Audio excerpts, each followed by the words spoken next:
Well, good afternoon, everybody, and welcome to our fourth episode of our Driving Insights series here on LinkedIn. And a massive thanks to the community for your ongoing support and feedback for all of our sessions. We had some fantastic feedback following our third session with Alex and Dave, who joined us and talked and explored actually how we're using insights across our operational business to drive performance. What I'm particularly excited about today is how we're evolving that conversation now and looking at how we can use behavioral science alongside data to really transform performance and drive organizational development.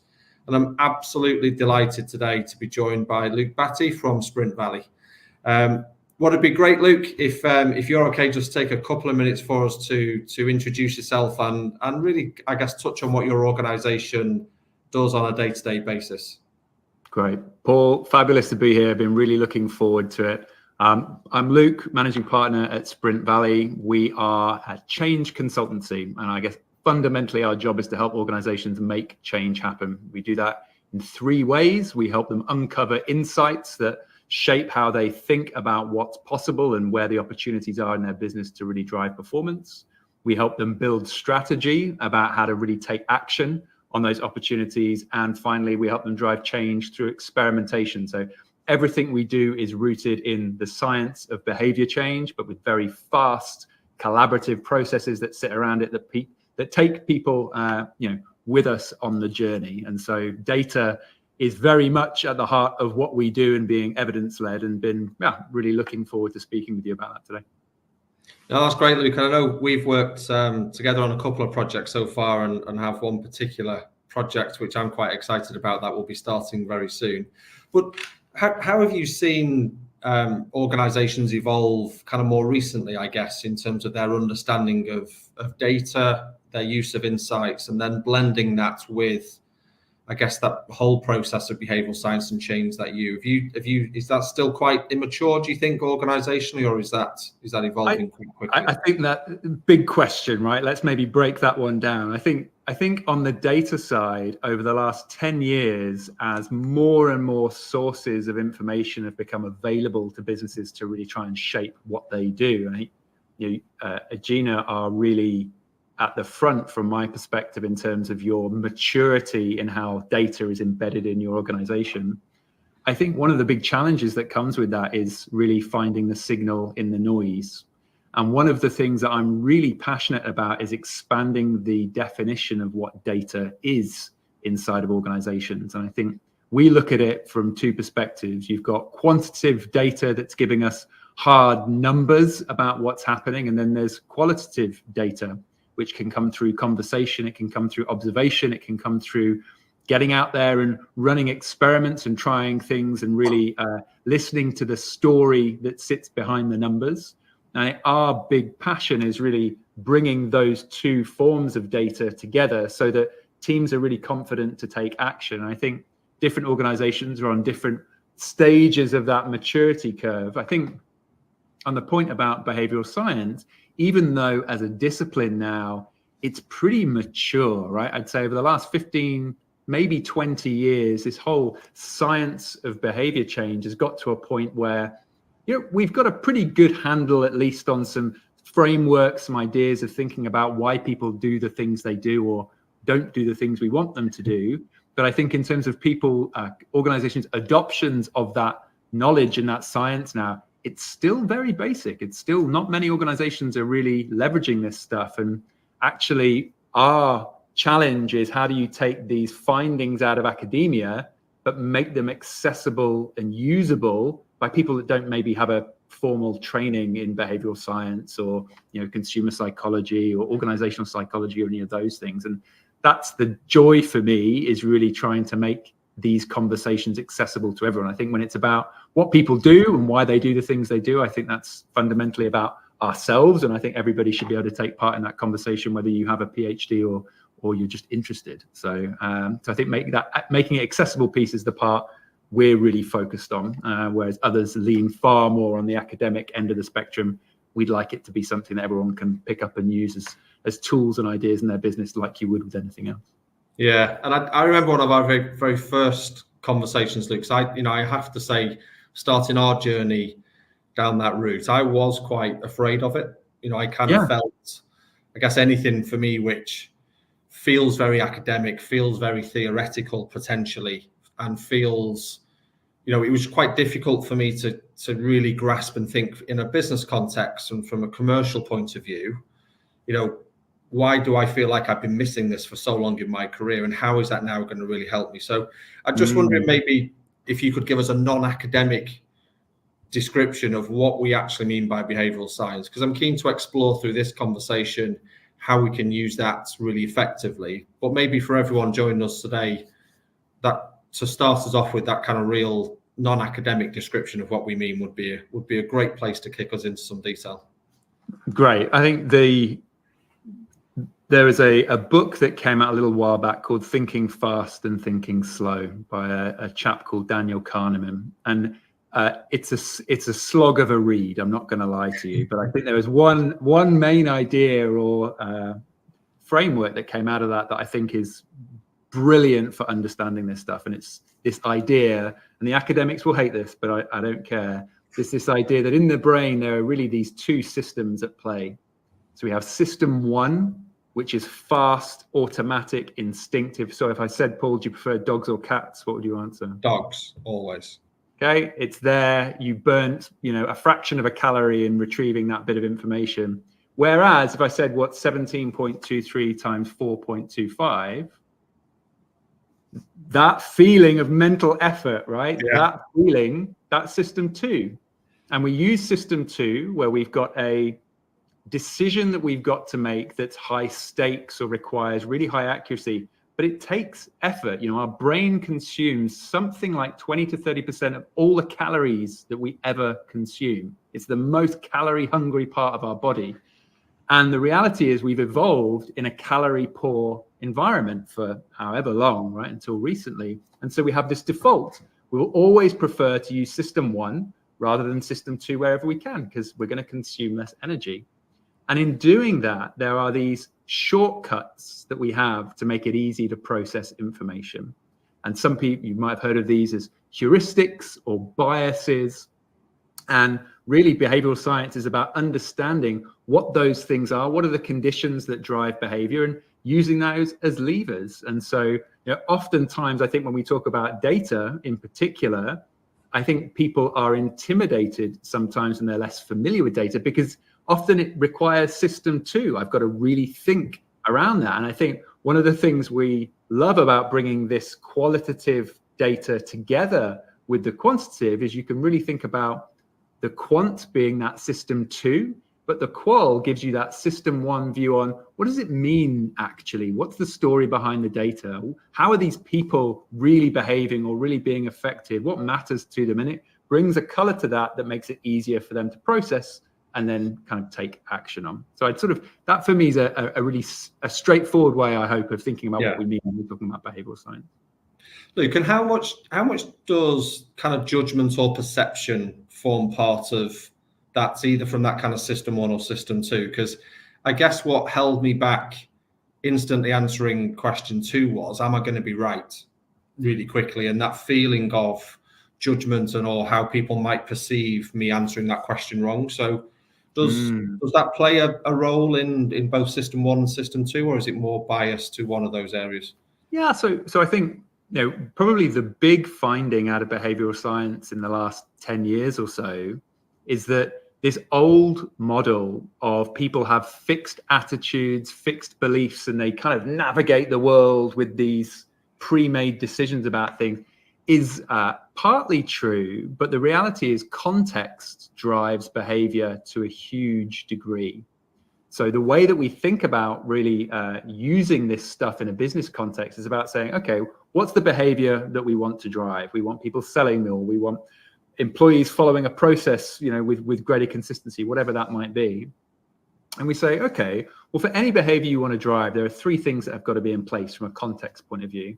They've got to have the capability. We can think of that like the skills or confidence to do that. So in the context of data, that might be, I can read the report and I understand what the numbers really mean, right? Yeah. That's the first piece. Then there's opportunity, which we think about in two ways. This is Have people got access to the resources, time that they need to do this thing? That could be the physical report. And then the social support, that's the other part of context and environment.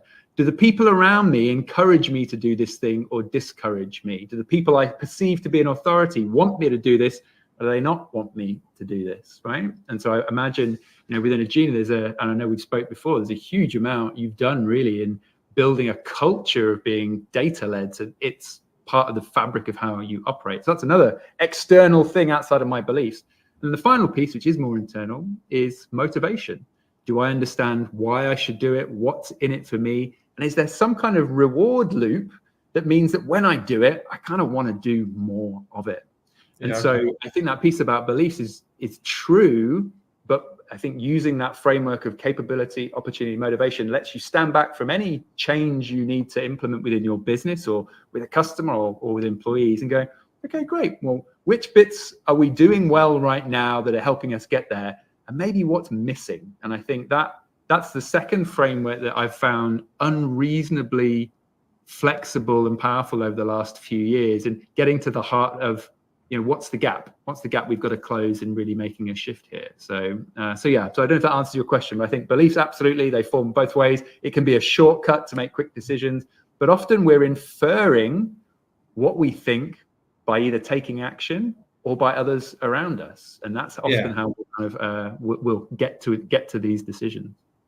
I'd love to maybe come back later, Luke, just to think about that point you make about how context is so critical to that kind of system 1 and system 2, and maybe how we can use that to help us in negotiation or influencing people if we can provide that context. So it'd be great to maybe come back to that.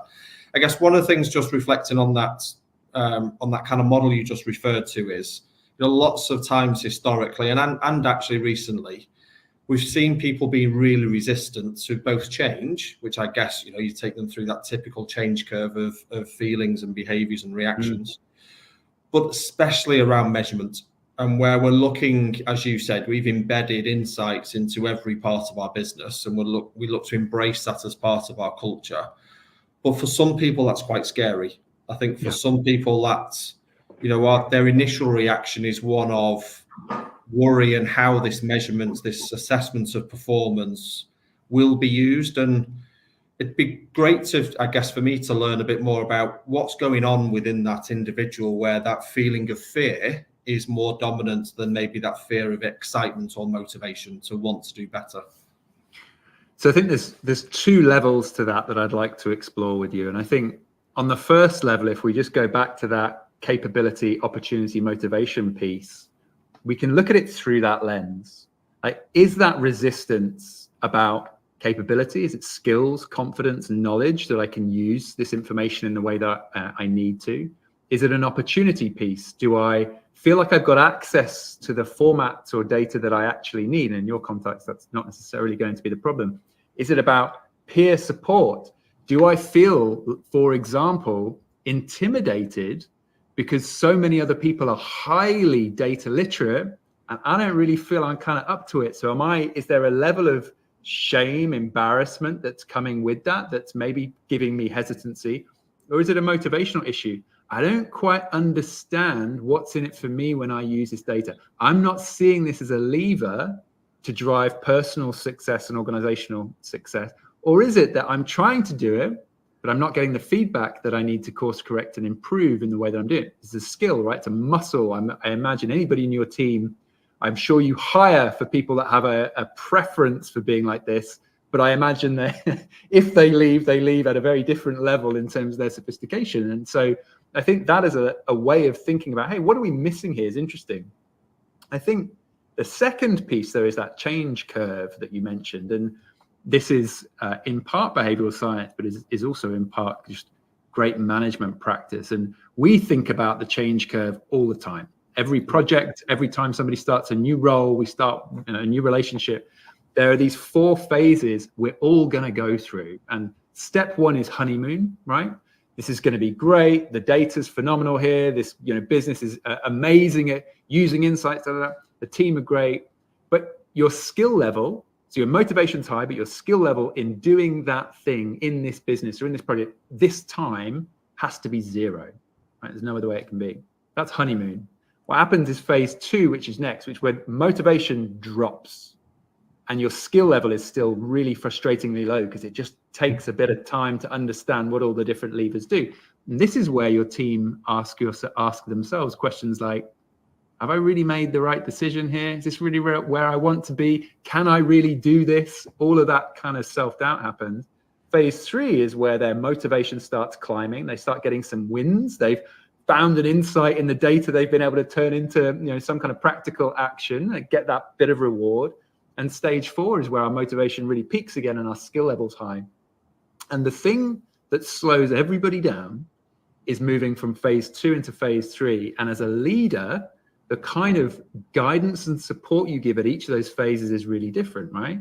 In phase 1, if you have a new member of your team coming in, new member of the management team, for example, phase 1 in the honeymoon, it's all about really directive instruction. You need to do X, Y, Z. These are the numbers to look at. This is how you interpret it. We don't want creative thinking at this point. You need to just get together with the basics. Phase 2, when they're in the dip, that's the arm around the metaphorical shoulder. Hey, it's normal. What's the informational knowledge you need to move forward? And what usually happens there, I think in particular with new recruits, is in their onboarding, they've been shown all sorts of stuff. There's all new people. They're overwhelmed with information and they forget some things. And they don't want to admit 3 months in that they don't know how to do this thing because you told me about it 3 months ago. And if I admit this now, it means, you're going to realize I haven't known it for 3 months. That little bit of that shame, we are really upfront about in our teams. And so we kind of talk about this model at hiring. We talk about it day 1 of a project and we have a check-in and we normalize this idea of saying, hey, I'm having a phase 2 day today. And it's very much ask the questions you need to ask to get unstuck. And we don't care if you've asked them before. And I think normalizing that little bit of vulnerability, we found really, really helpful in moving people through. Because otherwise, when people get stuck in the bottom of the curve there, that's not a great place for anybody, right? That's really not a great place. But the thing that's missing is knowledge and confidence. And so I think our jobs as leaders is to get in there and go, it doesn't matter what it is that you need, but let's talk about it so we can make sure that you've got that next platform to take a step forward and get to some early wins on these things. Yeah. And I guess some of the things I reflect on, Luke, as you talk through that is your point around new starters actually, and the energy and the effort we put into inducting new starters.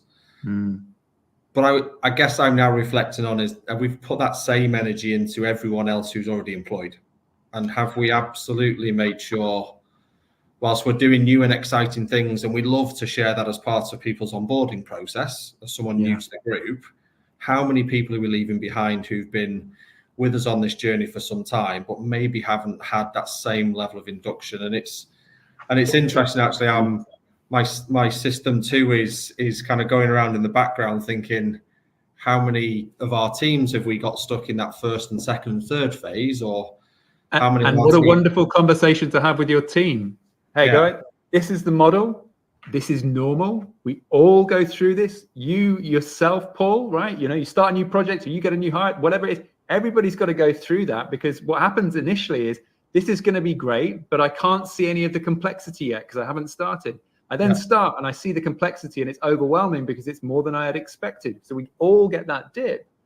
But I think, bringing your team together and say, hey, just name on a sticky note, where are you right now? I think that's a fabulous thing. And just normalizing that conversation, recognize it's going to happen and making it okay to put your hand up and go, yeah, I'm at phase 3 right now. Or actually the last couple of weeks I've been at phase 2. I think it's interesting. And the onboarding piece is fascinating to me because I think so many companies put huge energy into that, and it's right. But it's almost like the bit after you think you're done with the onboarding is the part they're actually putting the hard miles in at the gym on this stuff and turning that theory into muscle memory as they're going. And I think that's the bit where they probably need, where support will have even more impact, because with all these things, you can do the most fabulous training and briefing and all the rest of it. You kind of got to get in it and get started. And that's where you suddenly realize which things you don't quite understand or which things are harder than you expected. And I think that's the point where support, I think, could pay off really, really in a big way. Yeah. in our next episode, which I'll cover at the end of this, we're going to explore how we're using data and insights to really underpin and power our people strategy, and focus much more about the people we employ and want, and retaining in the group, rather than just the people trying to attract and employ. And I'll pick up a little bit more at the end of this. One of the things I guess that strikes me out, probably full disclosure for me, Luke, I started out in, I guess, my career many moons ago as a change manager. So that whole change curve process for me, and going on to, I guess, deliver projects, and people have that same, I guess, some of those same beliefs if you look at how a project life cycle unfolds, particularly if you're doing anything from a system and an IT development, which can take time. That real phase of excitement up front, and then those kind of dips in motivation, energy, attachment to the goal. Sometimes you're in a project, and I love to say to people, why are we delivering this project? And it's amazing to me how many people have actually forgot the purpose of what we're trying to achieve, because time's just overtaken them. But bring it back to that capability, opportunity, motivation, right? What's the strategy? Why are we doing this? And then getting to that, how do you get to those early wins, right, that can be celebrated? I think I'm a real big believer in celebrating progress. I really am. I think it's so often that people look at outcomes as binary, and I think whenever you're doing something new or complex in any way, shape, or form, the odds that your first approach is going to be the approach you stick with are pretty low, I'd say, right? It's much more about learn and adapt. And I know that your business is huge on this, but I think celebrating those learnings, those little micro adjustments in the direction that we're taking, those are all the things that accumulate into the outcome. But often we don't want to have any kind of pats on the back or any recognition of that. Those are the actual building blocks of getting there, right? It's almost, if we haven't hit the number, we haven't hit the number. And I do get that, but I think especially when it's a longer project, finding those ways of getting people to experience that dopamine rush, that bit of success, that bit of recognition as they're moving, I think it's very, very powerful in keeping some of that energy going. I mean, hey, you can't do it perfectly, but I think it does go some way to doing that. And Luke, for you, is that that kind of celebration of those early wins, that demonstration of progress? Is that a real positive way of embedding insights within organizations and helping drive improvement in your opinion? I think whatever it is that you're trying to do, I think catching people doing things right is such an underrated management technique, right? I think everybody has a negativity bias. We're born with it, which is, we tend to focus on the stuff that's broken, and we spend lots of energy and time trying to improve it. And that's great. But I think sometimes energy invested in doing more of the stuff that's really creating the outcomes or really driving the difference can actually yield much better results overall than just really trying to focus on kind of filling the potholes rather than building the peaks. And I think that, for me, is what struck me about your approach to data in the organization. It's, you've got such a clear logic now of how these different pieces of cogs in the clock come together to create the outcome. You can really focus people on doing more of the right things rather than just trying to fix the problems. And I think I think whether it's about becoming more data literate, whether it's about celebrating that first success for a new team member that's been able to take action on the information and the data, I think that's probably the key bit, the behavior, if you like, you'd want to drive. Data's great, but it's about what you do with it, and how you use that to kind of shape the actions that you're going to take. I think that's the stuff I'd be wanting to call out. And it doesn't need to be woo-woo, and but it can just be, recognition goes a long way, I think. Letting people know you've noticed that they've done something that's had an impact, even if that's very subtle as a conversation. Feeling recognized is a huge motivator for people. And that goes for all levels, Luke. Yeah, that's not something that's I guess isn't needed at the more senior levels. I guess everybody wants that arm around the shoulder, that pat on the back, that recognition of a good job. And I think at times, as people progress through their careers and maybe find themselves in more senior roles or more influencing you get much roles. less of it. Yeah, and especially as a CEO, there's not a lot of it going on, right? It doesn't really work that way. And I think generally I find the more senior people get in the business, the less of that feedback that they're getting. But it's just as motivating. So I mean, as a partner, we give it. If we see a client's done something that's been really impressive or made a difference, big or small, we call it out, because that's how we act. That's our culture inside of our business, in the same way as with everybody else. And I don't think it's not about being disingenuous or just, it's not about giving people prizes for participating, but it is, when people do something that impresses you, mentioning it. I don't think there's anybody that they'll say they don't need it, but it doesn't mean it's not valued getting it as well. Yeah. We have an internal ability which is called kudos, which is just for individuals to observe other people doing something amazing, something great, to share that. And every single month when that comes out, I read all of it. And it just makes me so proud. I bet that's a brilliant point in your month to see all that stuff as well. It's amazing. Yeah. And it just makes me so proud to see people taking that time to recognize their colleagues. Definitely. But I also think how many things have gone on in our organization where people haven't taken that time because they have such a negativity bias. And I guess I'd just be really keen to explore, because I find myself looking for the areas of improvements rather than areas of celebration. That will be my first place to go. So what drives that negativity bias typically in us? I suppose we've evolved in a really dangerous environment where we can die. And so it really has historically paid dividends to make sure that we don't get stabbed by something or eaten by something, and looking after danger and threat. But the reality is that's not where we are now. But that part of our brain that's looking for danger and threat is really active. And I think it's about sometimes shifting that mindset of, looking for opportunities to improve. I don't think there's no one's going to challenge that. But it's, do you find that opportunity to improve in fixing broken things or doing more of things that are really working and driving results? It's that 80-20 principle, right? 80% of the outcomes come from 20% of the inputs. I'm really passionate about going, what are the inputs? What's the 20%? Because if we can just focus more energy on that, we don't waste all this time and bandwidth and effort and reporting, whatever else, on the stuff that can improve things, but maybe nowhere near is really focusing on the stuff that works. I like the analogy of a fire, right? You want to get a fire going, you don't worry about the wood that's wet. You blow on the embers. That's how you get it going, right? And I think the same thing's true with that positivity, negativity bias. It's like, in our business, where are the embers? What are the things we could blow on and really kind of get this moving further, rather than spending loads of time trying to dry the wood that's wet? Let's work on, how do we get this thing really roaring? And I think I don't think it's an either or as well. I think you've got to do both of those things. But it does, I think, a conversation with a team is really powerful. What are we doing right now that is in the 20% of the outcome? What is it?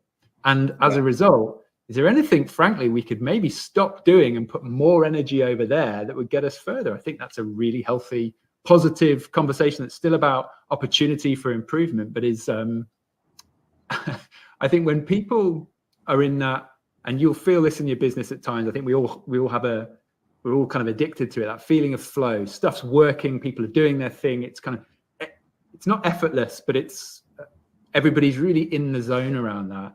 And I think it's because people are getting to spend time on the things that are bringing them energy. And that might be because through reward, and that reward might be recognition or whatever else. But they feel like the input-output equation, the effort I'm putting in is getting great, disproportionate output. I think that's where we feel really energized. And often I think that's doing more of the stuff that works really, really well, and then spending lots of energy on the stuff that, is a bit of an energy drain, perhaps. Yeah. But that's just my view. That's how we run our business.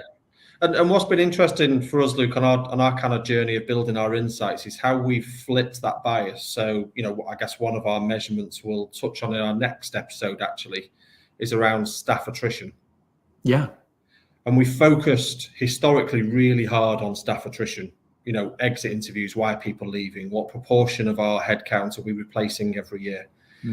And we kind of stopped one day and said, why are we measuring the negative aspects of our employee life cycle? Why don't we measure staff retention?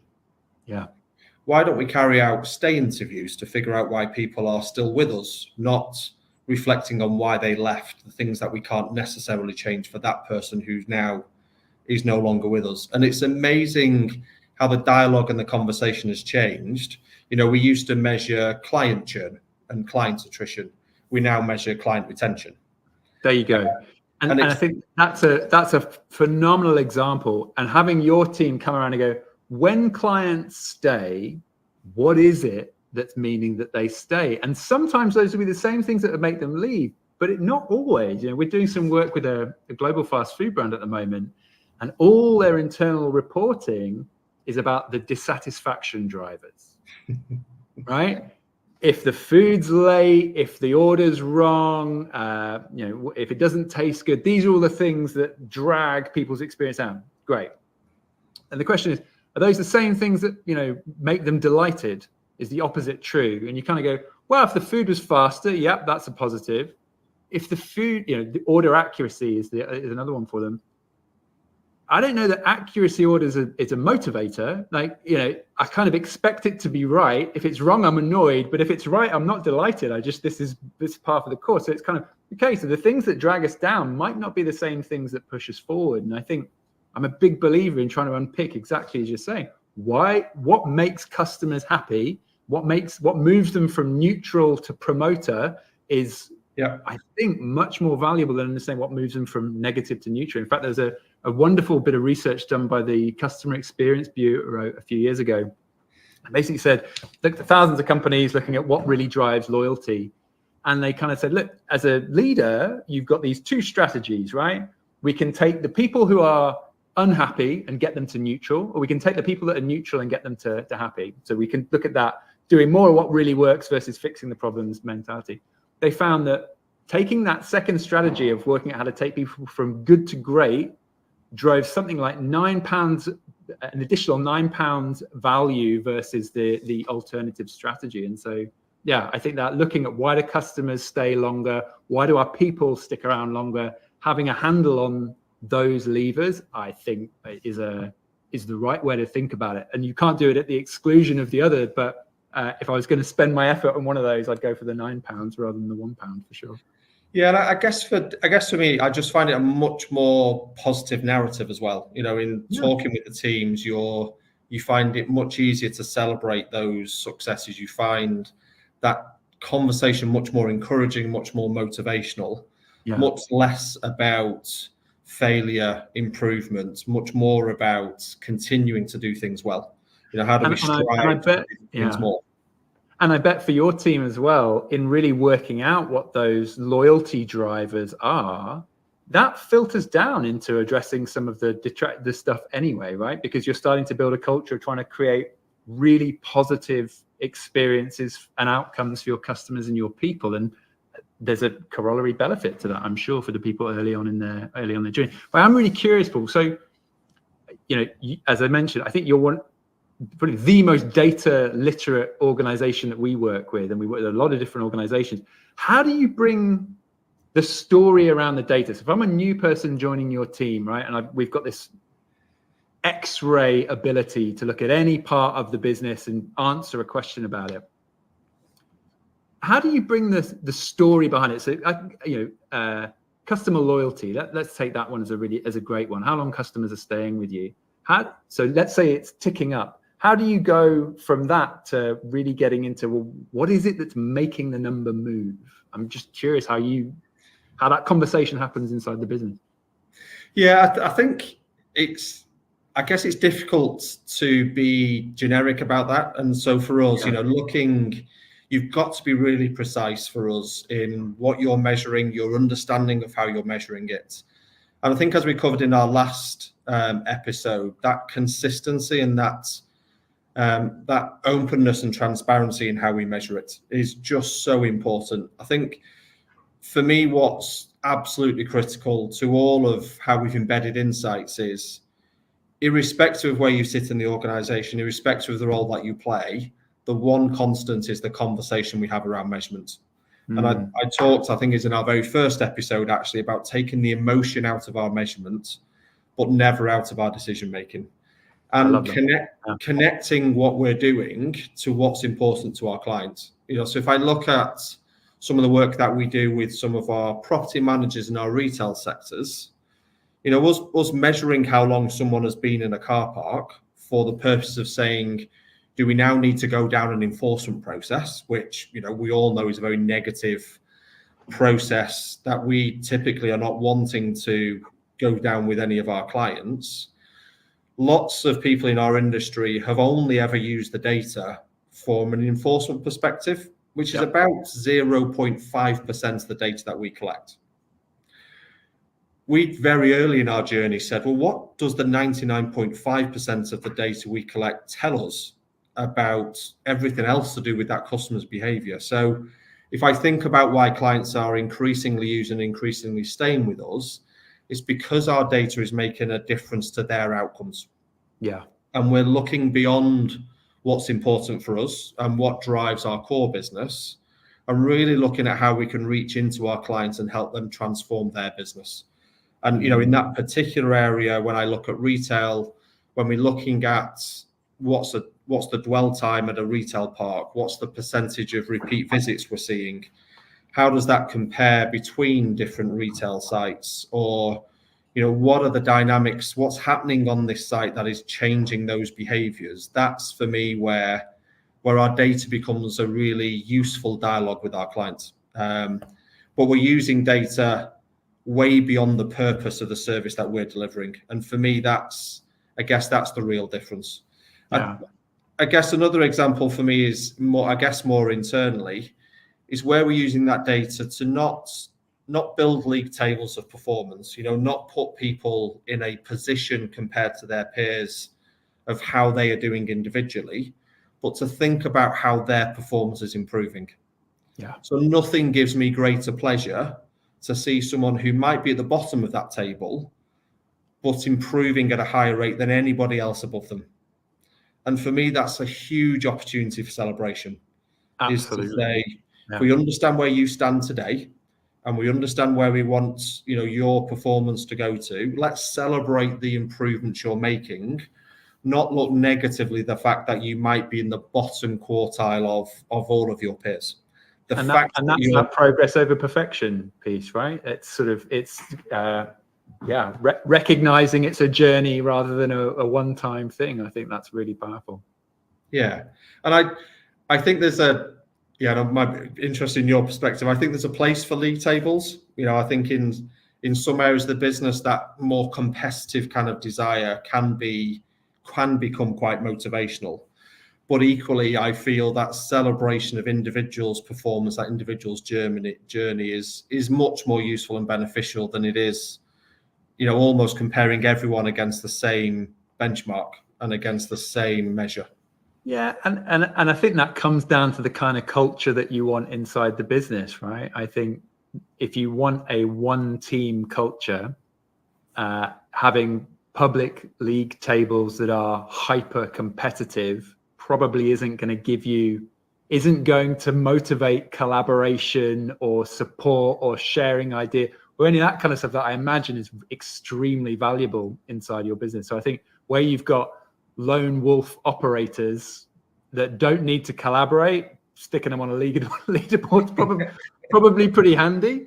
If there's a modicum of collaboration that's needed around this, or best practice sharing or any other stuff, then I think the way that you're doing it's absolutely spot on. It's about people's individual journey, always looking for ways and opportunities to take a step forward, and that it's against their own personal best they're being compared against rather than others. I think personally, I would much rather be in that type of environment than something that's a little bit more public. But I imagine for other businesses that can work quite well as well. Yeah, sure. We touched earlier, Luke, just on how kind of behavioral science, how insights can help us with that context piece we talked about between that system 1, system 2 response, and how that can help us start to influence outcomes or influence decision makers. So it'd be good maybe to just explore that a little bit more, and how do we know which system people are reacting with, and how can we influence that?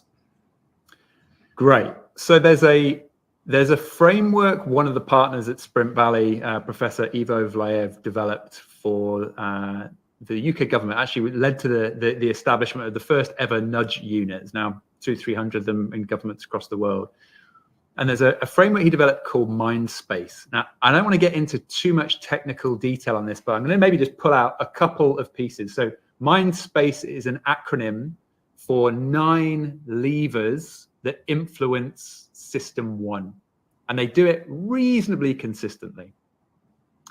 And maybe we can share a link to that paper. It's a straightforward read. You certainly don't need to have a background in behavioral science to kind of take something from it. I've actually got an interview that I did with Ivo on that, which I'll happily share as well. Yeah. But the key pieces here are, Mindspace is messenger. The person who delivers a message has a disproportionate impact on whether someone's going to take action on it or not. So in your negotiations, how you're pulling in people in perceived authority, or perhaps are perceived to be like the person maybe that you're negotiating with, really interesting tactic, really interesting tactic. Incentives, we're more motivated to avoid loss than we are to create gain. So the way that you frame your offering or your proposal in terms of what's at stake if they don't take action versus, what's available to gain if they do. It's another really interesting way of thinking about it. People are going to feel that more deeply than, hypothetical gains, for example. You have things like norms. So you'll see this everywhere. Social norms. Nobody wants to be the first one on the dance floor. We all like to do things we've seen other people do first because we know it's safe to do, or we perceive that it's normal to do. You see this in Amazon. Amazon's business is largely based on social norms. Customers like you also bought this. 400 people have given this 4 stars out of 5. All of this stuff is making us go, okay, cool. I'm not the guinea pig here. That's great. Any elements in the way you're negotiating that can help bring in some of that social norm. Here are other people like you that have got a similar outcome and hear from them directly. I think that's, again, quite a powerful thing to be thinking about. Maybe there's one other I could pull out of there. Commitment is a really interesting one, okay? So commitment is essentially the idea that we like to be trustworthy. It's important to us that we're recognized and seen as trustworthy. So if I make a promise, I really don't want to break it because I risk social exclusion as a result. And so you'll see a lot of sales methodologies and negotiation, whatever, about how do you help people just commit to a small first step or a small action, right? Which might be agreeing to meet again in a week's time, or it could be agreeing for another conversation, whatever it might be. But I think looking for ways you can get people to make a commitment to taking a small first action can be a really powerful way of, once they've taken that first small action, they'll move on to the next thing. You see this all the time online. Sign up for this free thing, buy this very low price first offer, all that kind of stuff. These are all small commitment devices that make the next action much easier for people to take. So that'd be something else to think about. But I think Mindspace is another tool that we use when we start thinking, how do you design or how do you use this stuff to influence? Mindspace is a really great framework. So let me share the link, and perhaps there's something for your viewers in that one as well. No, that'd be great, Luke. And having spent some time with Ivo before, I'm sure that'll be a great read for everyone, actually. You've now just answered the question in my mind, is why I have so many subscriptions with Amazon now. Quite, yeah. On quite. a frequency Absolutely. of products, which feels a bit too often for me most of the time. I've got to say, the more I learn about all this stuff, the more susceptible I am to it. So don't worry, you're not alone.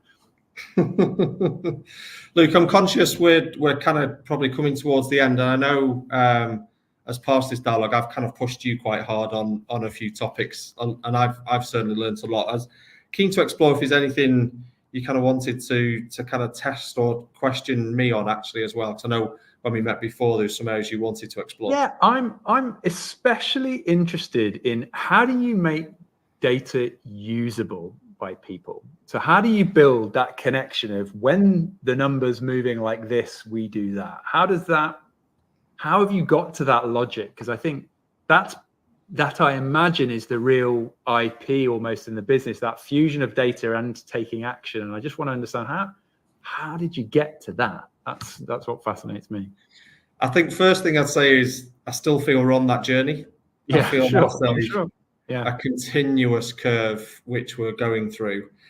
I think for me, what's really important is to keep that measurement simple, to keep that measurement and that insight relevant to the individual. So, I feel we've put a huge amount of energy into measuring outcomes, not just parts of our process, and ignoring data that adds no value to our outcomes. For us, being really clear on our organizational goals and objectives, flowing those down to individuals and departmental targets and objectives and development plans for people, and then bringing all of that to life through some of our insights creates that entire connectivity. So, almost every conversation we have will be linked to an outcome and a goal that we refresh every year within the organization. And almost every conversation we have uses our data and our insights to guide us. Alex mentioned in our last episode to allow the data to talk for itself. So not to bring interpretation, not to bring necessarily, as I talk, that emotion into the measurement, that's what the data is telling us. Let's put our energy into what we can do differently. I think what's really important is that baseline. So we have clarity and understanding of what for us would be that kind of distribution curve we would typically expect. And where we're outside of those distribution curves, that's when we need to take action. I think the next phase we're really motivated to now is as we've collected lots of data, we've turned those into reports. We're increasingly now trying to turn that into more insights and to give people more foresight.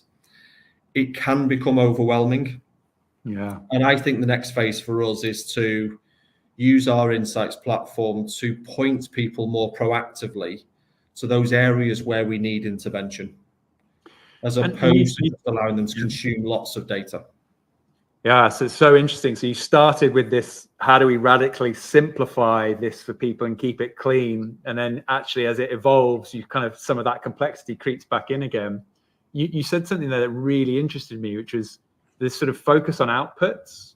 And I just wonder, so if I think about, if you took a sales process, for example, I could see my revenue was declining, but without measuring the inputs, how many people are we meeting? How many proposals are going out? How many of those are we kind of closing? Some of those input metrics are what ultimately drives the output. How do you think about that balance of catching, I guess that's the foresight, right? We can see we haven't got as many proposals out this month. We know that's then going to kick forward. So what are we going to do to remedy that? How do you think about blending that output and input metric?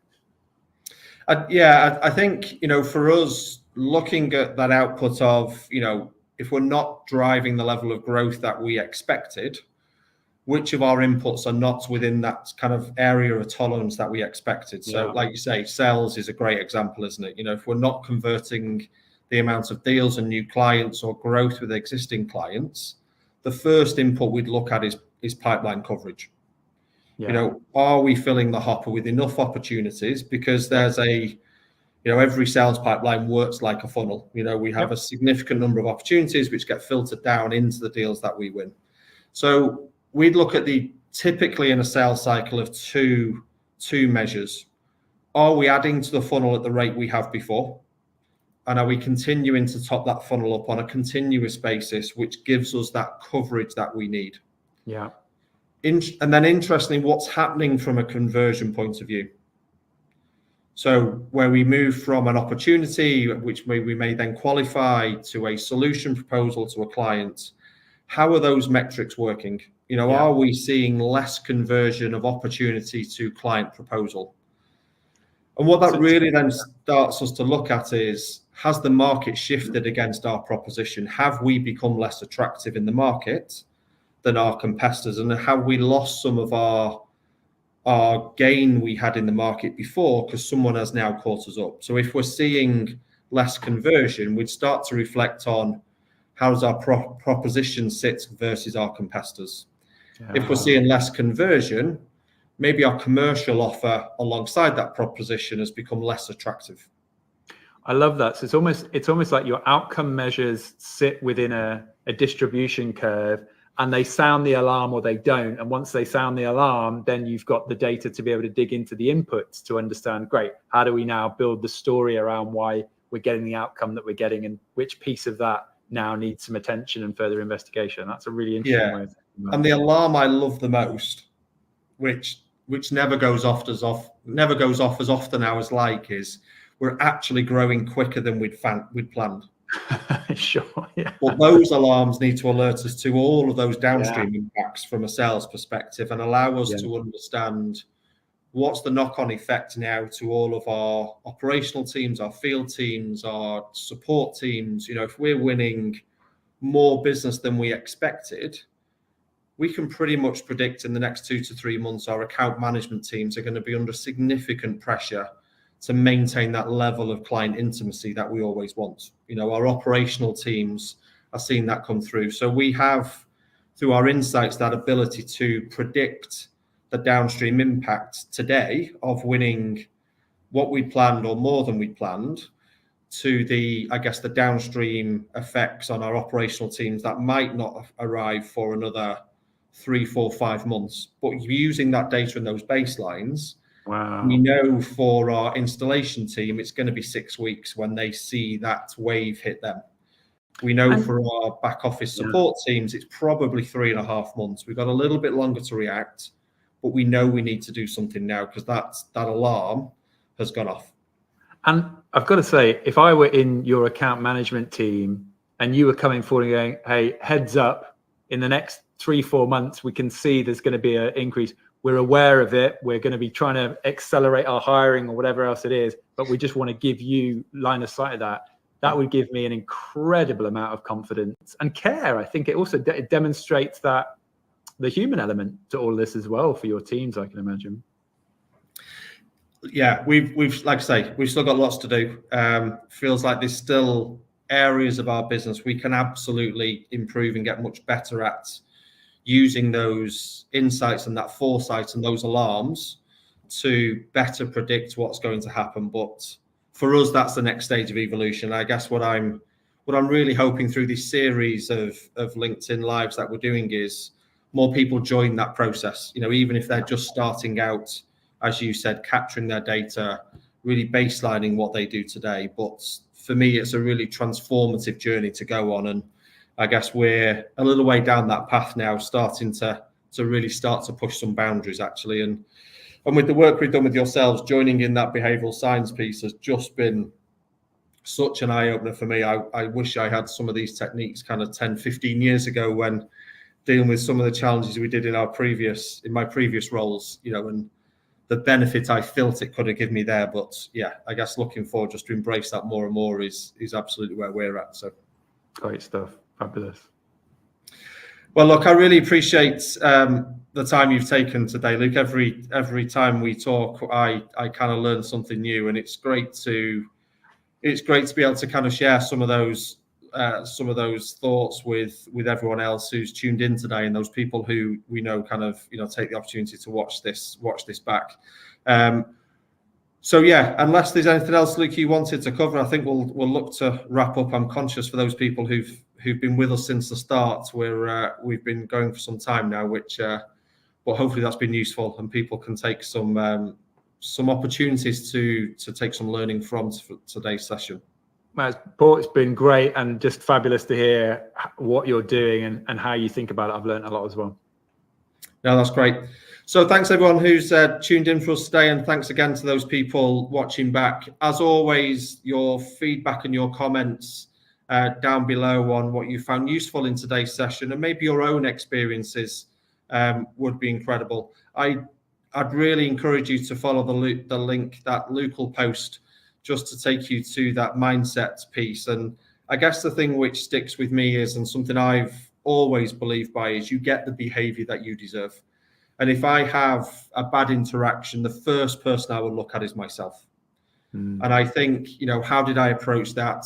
Did I follow that mindset methodology that Luke refers to? For me, is something we should always sit and reflect on. I think it's too easy to think about the other party too often and think, well, they just weren't listening. They didn't have, they weren't in the right place to listen to what I wanted.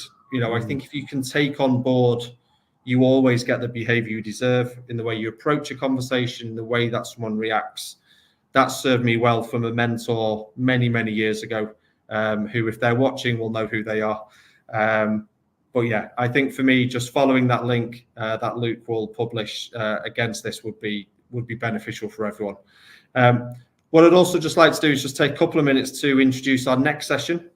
So already we'll now be into episode 5. And what I'll be exploring with Carlin Miller, our Director of People Services, is how we can use insights to really accelerate and underpin our people strategy and your people plans.